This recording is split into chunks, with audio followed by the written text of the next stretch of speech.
மிகுந்த எதிர்பார்ப்புகளுக்கிடையே தமிழக வெற்றிக் கழகத்தின் தலைவர் விஜய் நிர்வாகிகள் சந்திப்பு சேலத்தில் பிப்ரவரி 13ஆம் தேதி நடைபெறவிருக்கிறது. சீலநாயக்கன்பட்டி அருகே இருக்கக்கூடிய 11 ஏக்கர் பரப்பளவு கொண்ட திடலில் அதற்கான முன்னேற்பாடு பணிகள் பூமி பூஜையுடன் இன்று தொடங்கியிருக்கிறது. விஜய் மக்கள் சந்திப்பை பொறுத்த வரைக்கும் இந்த 11 ஏக்கர் பரப்பளவில் இருக்கக்கூடிய இந்த திடலில் கிட்டத்தட்ட 12 மணி முதல் 3 மணி அளவிற்கு நடைபெற காவல்துறை அனுமதி அளித்திருக்கிறார்கள். 51 நிபந்தனைகளுடன் இந்த கூட்டத்தை நடத்துவதற்கான அனுமதியும் வழங்கப்பட்டிருப்பதாக ஏற்கனவே தமிழக வெற்றிக் கழக நிர்வாகிகள் தரப்பில் தெரிவிக்கப்பட்டிருக்கிறது. தற்பொழுது விஜய் நிர்வாகிகள் சந்திப்புக்கான முன்னேற்பாடு பணிகள் முழு வீச்சில் நடைபெற்றுக் கொண்டிருக்கின்றன. குறிப்பாக இந்த திடலுக்குள் வருவதற்கான 3 நுழைவாயில்களில் பந்தல் அமைக்கும் பணி, நுழைவாயில்கள் அலங்கார நுழைவாயில்கள் அமைக்கும் பணியானது நடைபெற்று வருகிறது. அது மட்டுமல்லாமல் 5000 பேருக்கு மட்டும் அனுமதி அட்டைகள், அடையாள அனுமதி அட்டைகளை வழங்கி அவர்கள் மட்டும் உள்ளே அனுமதிக்கப்படுவதற்கான ஏற்பாடுகளும் செய்யப்பட்டு வருகிறது.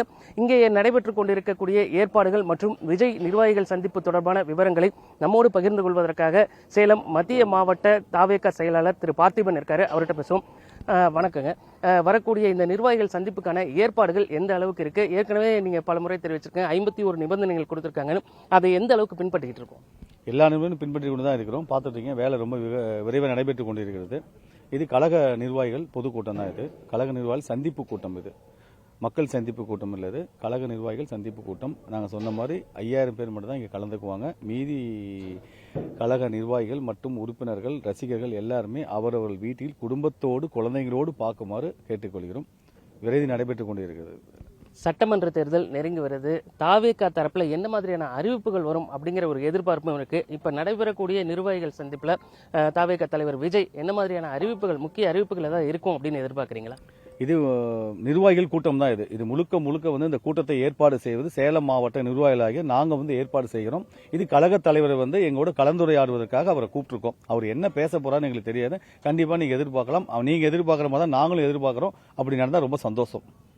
குறிப்பா பிற கட்சிகள் கூட்டணியை இறுதி செய்து வேட்பாளர்கள் கூட ஒரு சில கட்சிகள் அறிவிக்கிறாங்க. தாவேகா தரப்புல நிர்வாகிகள் வேட்பாளர் அறிவிப்பு அப்படிங்கிற விஷயத்தை இந்த சேலம் நிர்வாகிகள் கூட்டத்தில் எதிர்பார்க்கலாமா? இல்ல, எங்களுக்கு தெரிஞ்ச வரைக்கும் அந்த மாதிரி எந்த அறிவிப்பும் எங்களுக்கு தலைமையிலிருந்து வரல.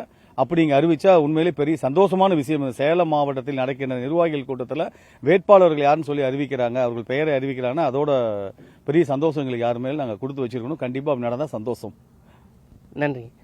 அதாவது இந்த நடைபெறக்கூடிய பிப்ரவரி மாதம் 13ஆம் தேதி நடைபெறக்கூடிய இந்த நிர்வாகிகள் சந்திப்பு நிகழ்ச்சியில் சட்டமன்ற தேர்தலை ஒட்டி ஒரு முக்கிய அறிவிப்புகள் ஏதேனும் அறிவிக்கப்படலாம் என்ற எதிர்பார்ப்போடு தான் நிர்வாகிகள் காத்திருக்கிறார்கள். அதே போல அந்த 51 நிபந்தனைகளையும் பின்பற்றி எந்தவித அசம்பாவிதமும் ஏற்படாமல் இந்த கூட்டத்தை அமைதியான முறையில் நடத்துவதற்கான திட்டமிடுதலும் அதற்கான முன்னேற்பாடுகளும் விறுவிறுப்பாக நடைபெற்று வருகின்றன.